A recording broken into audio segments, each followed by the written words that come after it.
Hello दोस्तों, स्वागत है आपका आपके ही अपने चैनल इंटेलिजेंस टॉक वीजीजी में।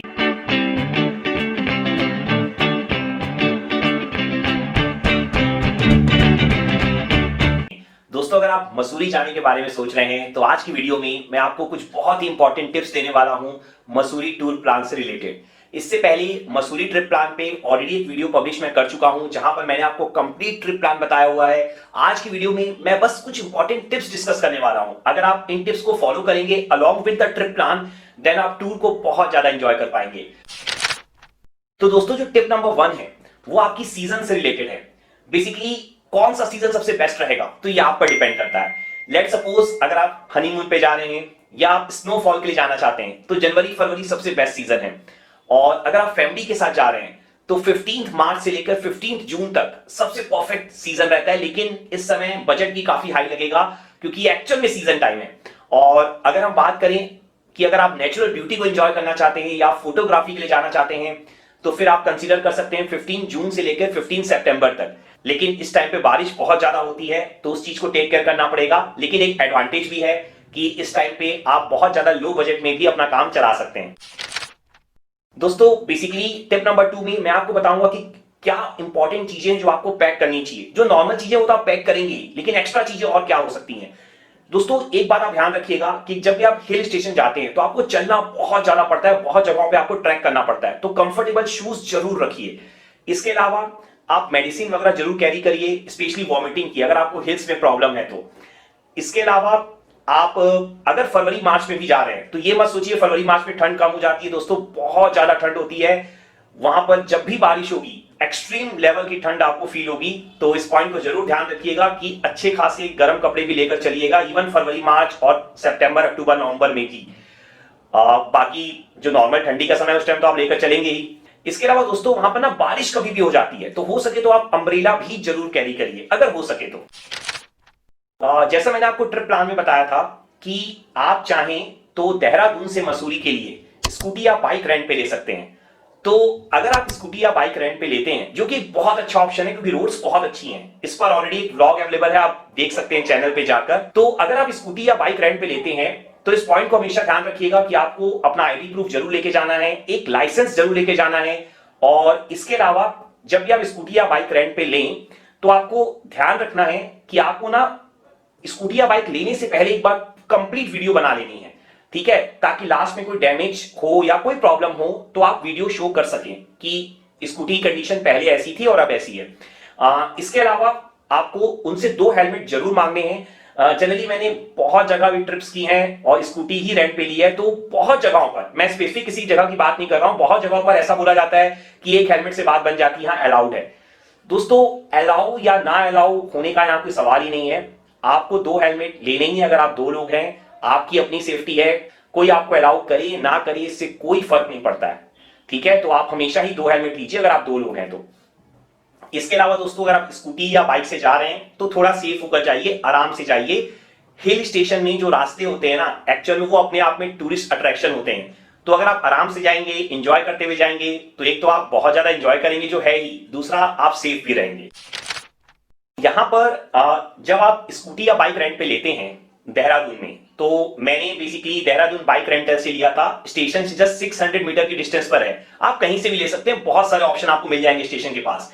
एक्चुअल में देहरादून बाइक रेंटल से 100 मीटर की दूरी पर हनुमान चौक पे एक चेतन कचौड़ी वाला था। वहां पर दोस्तों पूरी सब्जी आप जरूर ट्राई करिए, यकीन मानिए आप जब वापस आएंगे तो कमेंट करके मुझे थैंक्स बोलेंगे, आप बहुत ज्यादा एंजॉय करेंगे। सबसे बेस्ट ब्रेकफास्ट आपके लिए हो सकता है अपनी जर्नी को स्टार्ट करने के लिए। तो जस्ट 100 मीटर की दूरी पर है देहरादून बाइक रेंटल से, और रेलवे स्टेशन से जस्ट 600 to 700 मीटर की डिस्टेंस पर है, ये बात आप ध्यान रखिए। मसूरी में जो मॉल रोड आप एंजॉय करेंगे, जो मैंने ट्रिप प्लान में भी कवर किया है, तो मॉल रोड में आप पूरी कोशिश करिएगा कि दिन के टाइम तो आप एंजॉय कर लीजिए, लेकिन शाम को 7 o'clock से 10 o'clock तक, मतलब 7 बजे से लेकर 10 बजे तक आपको इवनिंग में एंजॉय करना ही करना है। अगर आप इंडिया में जाके फॉरेन लुक चाहते हैं तो मसूरी की मॉल रोड से बेटर कुछ नहीं हो सकता। अगर आप शाम को 7 बजे से लेकर 10 बजे तक वहां रहते हैं तो आप बहुत ज्यादा एंजॉय करेंगे, बहुत सारे स्ट्रीट फूड एंजॉय कर सकते हैं, बहुत ज्यादा मजा आएगा। लाल टिब्बा, बेसिकली मैंने आपको ट्रिप प्लान में बताया कि आपको लाल टिब्बा जरूर जाना है। ये one of the highest point है इन मसूरी। लाल टिब्बा के लिए सबसे वैसे बेस्ट तो यही रहेगा कि आप टैक्सी हायर कर लीजिए, सबसे सेफ ऑप्शन वही है। लेकिन जैसा मैंने बताया था कि मैं स्कूटी से गया था, तो अगर आप बहुत ज्यादा एडवेंचर चाहते हैं तो आप स्कूटी या बाइक से जा सकते हैं, लेकिन उसके लिए आपको बहुत ज्यादा कॉन्फिडेंट होना होगा अपनी ड्राइविंग पे, क्योंकि जैसे मैंने आपको बताया बहुत ज्यादा चढ़ाई है। बहुत टाइम पे ऐसा लगेगा कि मैं कहां फंस गया हूं, लिटरली ऐसा ही फील आएगा आपको। तो वैसे आप बड़े आराम से जा पाएंगे, कोई प्रॉब्लम नहीं होगी, बहुत लोग जाते हैं। तो अगर आप चाहें तो एडवेंचरस एक्टिविटी ट्राई कर सकते हैं, लेकिन फिर भी सेफ यही रहेगा कि आपको टैक्सी से जाना चाहिए। और अगर आप व्लॉग देखना चाहें तो व्लॉग भी चैनल में अवेलेबल है, और कुछ भी हो आपको जाना जरूर है लाल टिब्बा। और लाल टिब्बा जब आप जाएं तो एक पॉइंट ध्यान रखिएगा, लाल टिब्बा में पहुंच के आप सोचेंगे कि बहुत कुछ देखने को मिलेगा, तो ऐसा नहीं है। ठीक है, नॉर्मल सी चीजें हैं, थोड़ी बहुत एक्टिविटीज है, अच्छे व्यूज है, लेकिन जो उसका रास्ता है ना, एक्चुअल में वही एडवेंचर है। ठीक है, तो आप चाहे टैक्सी से जाएं, चाहे स्कूटी या बाइक से जाएं, आप जरूर से रास्ते में रुक रुक के जाएं, एंजॉय करते हुए जाएं। और अगर आप स्कूटी या बाइक से जाते हैं तो आप देखिएगा कि जब आप स्कूटी या बाइक रेंट पे लें देहरादून में, तो वो अच्छी कंडीशन में हो, अदरवाइज आपको बहुत ज्यादा प्रॉब्लम हो। अगर आपको बजट अलाउ करे तो मैं रेकमेंड करूंगा कि मसूरी में आप रेजॉर्ट में रहिए। ठीक है, मैंने भी एक बार ट्राई किया है। ठीक है, बजट से बाहर जाके मैंने ट्राई किया था। एक्चुअली आप बहुत ज्यादा एंजॉय करेंगे, हिल स्टेशन में रेजॉर्ट में रहने का मजा ही अलग होता है। मैं रुका था अमात्र धनसुरी कोर्ट में, तो ये एक्चुअली मसूरी मेन सिटी जो मेन अट्रैक्शन है मसूरी में, उससे भी मुझे 3 to 4 किलोमीटर और आगे जाना पड़ा था, वो भी चढ़ान से। ठीक है ना, तो आप समझ जाइए कितनी ज्यादा हाइट पर है ये। तो इतनी ज्यादा हाइट पर था कि पूरा का पूरा मसूरी और देहरादून वहां से दिखाई दे रहा था। जो नीचे के व्यूज थे वो इतने ज्यादा अल्टीमेट थे ना कि मतलब आपको लिटरली मजा आ जाएगा। तो अगर आपकी प्रेफरेंस ऐसी है कि आपको व्यूज बहुत अच्छे चाहिए और आप रिजॉर्ट में रहकर ही बहुत कुछ एंजॉय कर सकें, तो आप ऐसे रिजॉर्ट को प्रेफर कर सकते हैं। लेकिन अगर आपको ऐसा है कि आपको मॉल रोड के अंदर ही रहना है, ठीक है, मॉल रोड के आसपास ही आपको रहना है कि लगातार आप जब मन चाहे मॉल रोड जा सकें, ठीक है, अभी मन हुआ जस्ट मॉल रोड निकल गया, ऐसा आप चाहते हैं, तो फिर उसके लिए आप मॉल रोड के आसपास भी रिजॉर्ट ले सकते हैं। बहुत अच्छे ऑप्शंस अवेलेबल हैं, इसके ऊपर एक सेपरेट वीडियो भी मैं बना दूंगा। लेकिन जिस रिजॉर्ट में मैं रुका था उसके ऊपर व्लॉग अवेलेबल है, आप जाकर देख सकते हैं चैनल पे। गढ़वाल मंडल विकास निगम GMVN, ये एक्चुअली एक गवर्नमेंट ऑथराइज साइट है। इसमें आप जाकर अपने लिए पैकेज वगैरह बुक करा सकते हैं मसूरी के लिए और आसपास के अट्रैक्शंस के लिए। काफी रीजनेबल रेट में आपको पैकेज मिल जाते हैं। लेकिन जैसा मैं हमेशा बोलता हूं, आप वीडियो देखिए और खुद से प्लान कर लीजिए, लेकिन ये भी एक ऑप्शन है आपके पास। अगर आप मसूरी लेक जाना चाहें, जैसा मैंने ट्रिप प्लान में भी बताया हुआ है, तो मसूरी लेक आर्टिफिशियल लेक है, आप वहां पर बोटिंग एंजॉय कर सकते हैं, पिकनिक बना सकते हैं, तो काफी अच्छा ऑप्शन है। लेकिन अगर आप जाना चाहें तो आप अलग से मत जाइए। मतलब जैसे मसूरी आप पहुंच गया, उसके बाद आप सोचे मैं मसूरी लेक जाऊं, तो आपका टाइम बहुत ज्यादा वेस्ट होगा, क्योंकि ये जस्ट हाईवे में है, तो लगभग आधा दिन आपका खराब हो जाएगा। तो उसमें आप क्या करिए, जब आप देहरादून से मसूरी जा रहे हो या मसूरी से देहरादून, तब आप जाइए, तब आप इंजॉय कर सकते हैं। जैसा मैंने आपको बताया था कि आप कंपनी गार्डन जा सकते हैं डे 1 में। ठीक है, company garden basically mall road से आपको रिक्शास मिल जाते हैं, साइकिल रिक्शा। तो यहां पर आपके पास और भी ऑप्शंस हैं, लेकिन मैं आपको रेकमेंड करूंगा कि आप साइकिल रिक्शा से ही जाइए। एक तो आपको काफी ज्यादा मजा आएगा, एंजॉय करते हुए आप जा पाएंगे, ओपन में सारे व्यूज आप देखते हुए जाएंगे, काफी दूर है। ठीक है, और दूसरा दोस्तों, आप साइकिल रिक्शा जब जाते हैं तो आप किसी को काम करने का एक मौका दे रहे हैं, बेसिकली उनको भी रोजगार कमाने का एक मौका दे रहे हैं। तो आप साइकिल रिक्शा से जाइए, आपके लिए भी अच्छा और उनके लिए भी अच्छा रहेगा। और अगर मैं प्राइसेस की बात करूं तो 400 to 500 रुपीज आप एक्सपेक्ट करेंगे 2 लोगों के लिए, और आना जाना, और 2 to 3 आवर्स आप वहां पर एंजॉय भी कर सकते हैं। काफी रिजनेबल प्राइसेस हैं, क्योंकि एफर्ट लगता है वहां जाने और आने में, इस पॉइंट को ध्यान रखिएगा। अगर आप मसूरी गए हैं तो पूरी कोशिश करिए कि एक दिन और रखिए अपने पास और धनौल्टी जरूर जाइए। दोस्तों, मसूरी का जो ट्रिप है ना, वो इनकम्प्लीट है विदाउट धनौल्टी। मसूरी से लेकर धनौल्टी का जो दोस्तों रास्ता है ना, वो इतना ज्यादा अच्छा है। उस रोड ट्रिप को आप बहुत ज्यादा एंजॉय करेंगे, आप बहुत सारी पिक्स ले सकते हैं, रुकते रुकते एंजॉय करते हुए जाइए। और इवन धनौल्टी पहुंचने के बाद भी आपको जो व्यूज दिखेंगे उसको आप बहुत ज्यादा एंजॉय करेंगे। और धनौल्टी में दोस्तों आप फरवरी मार्च तक भी स्नोफॉल एक्सपेक्ट कर सकते हैं, तो काफी अच्छा प्लेस है, जरूर जाइए। और इसके बारे में मैंने आपको ट्रिप प्लान में कंप्लीटली बताया भी हुआ है। अगर आप बिल्कुल चीपेस्ट ऑप्शन जाते हैं ट्रैवल के लिए, तो आप बसेस यूज कर सकते हैं। एक्चुअल में देहरादून से मसूरी, मसूरी से धनौल्टी, मसूरी से कैंपटी फॉल, देहरादून से धनौल्टी, देहरादून से कैंपटी फॉल, सबके लिए बसेस अवेलेबल हैं। और मैं बहुत ज्यादा श्योर तो नहीं हूं, लेकिन जितना मैंने रिसर्च किया है, सारे प्राइसेस 100 रुपीज से कम ही है पर पर्सन। तो आप बहुत ज्यादा सस्ते में ट्रैवल कर पाएंगे, तो ये भी आपके लिए बहुत अच्छा ऑप्शन होगा। यहां पर जब आप बस के थ्रू जाते हैं तो कुछ पॉइंट्स आपको ध्यान में रखने हैं, स्पेशली जब आप देहरादून से मसूरी जा रहे हैं तो आपको ध्यान रखना है, आपको लाइब्रेरी पॉइंट बेसिकली जो मॉल रोड की तरफ बस जा रही होती है उसको आपको चूज करना है, ठीक है, क्योंकि कुछ बसेस बिल्कुल अपोजिट एंड पे जाती हैं।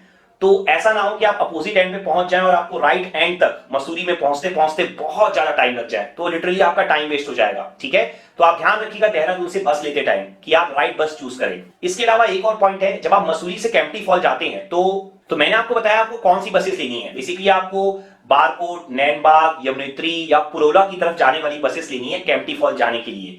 लेकिन इसमें भी ध्यान रखिएगा जो पुरोला की तरफ बसेस जाती है ना, वो कई बार विकास नगर से होकर जाती हैं जो कंप्लीटली ऑफ द रूट है, तो बस में बैठने से पहले एक बार कंफर्म जरूर कर लीजिए। तो बस यही बोलने का मतलब था कि आप जब भी बस सेलेक्ट करें तो एक बार कंफर्म कर लीजिए कि आप राइट पाथ में जा रहे हैं कि नहीं जा रहे हैं। सेम नाम होने के बावजूद भी आप गलत बस चूज कर सकते हैं, इस पॉइंट को ध्यान रखिएगा। बेसिकली टिप नंबर 14 में मैं आपको कैब प्राइसेस के बारे में बताने वाला हूं। लेट सपोज अगर आपको देहरादून रेलवे स्टेशन से मसूरी तक जाना है तो आप 1000 से 1500 तक एक्सपेक्ट कर सकते हैं। डिपेंड करेगा सीजन पे और कैब पे भी, ऑब्वियस सी बात है। इसके अलावा अगर आप Dehradun airport, jolly grant airport से अगर आप जाना चाहते हैं मसूरी के लिए तो आप 1800 टू 2000 तक एक्सपेक्ट कर सकते हैं। अगेन अगर आप जाना चाहते हैं यहां पर दिल्ली से लेकर सीधा सीधा मसूरी तक तो आप 4500 टू 5000 रुपीज तक एक्सपेक्ट कर सकते हैं। इसके अलावा अगर आप मसूरी से धनौल्टी जाना चाहते हैं तो यहां पर भी आप 2000 से लेकर 2500 तक एक्सपेक्ट कर सकते हैं कैब के प्राइसेस। अगर आप मसूरी में किसी फेस्टिवल के टाइम पे जाना चाहते हैं तो कुछ बहुत ही इंपॉर्टेंट फेस्टिवल हैं जो बहुत अच्छे से सेलिब्रेट किए जाते हैं। तो दोस्तों जनवरी में उत्तरायणी सेलिब्रेट किया जाता है which celebrates the beginning of winter ends. इसके अलावा दोस्तों फरवरी में बसंत पंचमी वहां सेलिब्रेट किया जाता है। इसके अलावा दोस्तों मार्च में फूल देई सेलिब्रेट किया जाता है। इस पे दोस्तों फर्स्ट फ्लावर ऑफ स्प्रिंग से घर को डेकोरेट किया जाता है। इसके अलावा दोस्तों अप्रैल में बिखौती सेलिब्रेट किया जाता है जिसमें फ्यूचर में फसलों के पकने के लिए प्रार्थना की जाती है, प्रेयर की जाती है। इसके अलावा लव और नवरात्रि को भी सेलिब्रेट किया जाता है। इसके अलावा दोस्तों जुलाई में हरियाला सेलिब्रेट किया जाता है। इसके अलावा दोस्तों अगस्त में घिया संक्रांति सेलिब्रेट किया जाता है। बेसिकली फसल के पकने का सेलिब्रेशन होता है।